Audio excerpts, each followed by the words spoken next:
খাগড়াছড়ির দীঘিনালা উপজেলার দুর্গম বিষ্ণু কারবারি পাড়ায় দেখা দিয়েছে তীব্র পানির সংকট।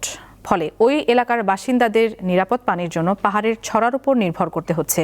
এতে বাড়ছে পানিবাহিত রোগ ও স্বাস্থ্য ঝুঁকি।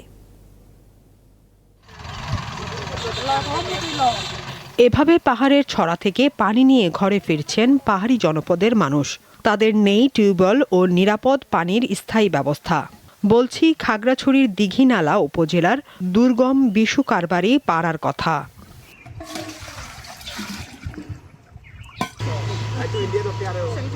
বিশেষ করে শুকনো মৌসুমে পরিস্থিতি আরও ভয়াবহ হয়।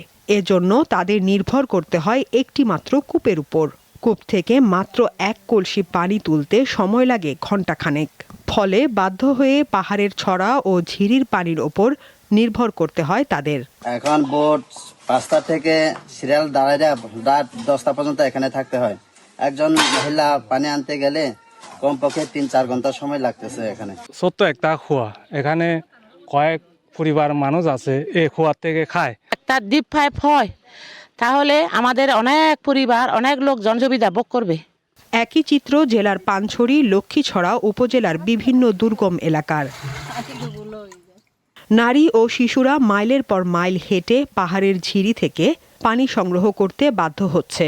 অনেক সময় নোংরা কুয়ার পানিও সংগ্রহ করছে তারা। এতে বাড়ছে পানিবাহিত রোগ।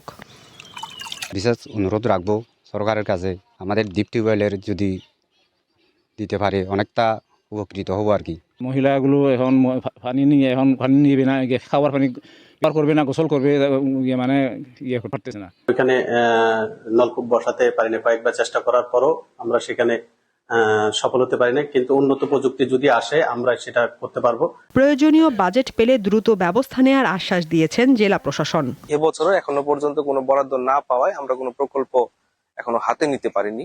বরাদ্দ আসলে আমরা প্রায়োরিটি ভিত্তিতে যে এলাকাগুলোতে পানির সংকট আছে সেই পানির সংকট সমাধানের জন্য আমরা প্রকল্প গ্রহণ করব। শুধু আশ্বাস নয়, দ্রুত এই সমস্যার সমাধানের দাবি এলাকাবাসীর। সাদিয়া চৌধুরী, দীপ্ত, বার্তা কক্ষ।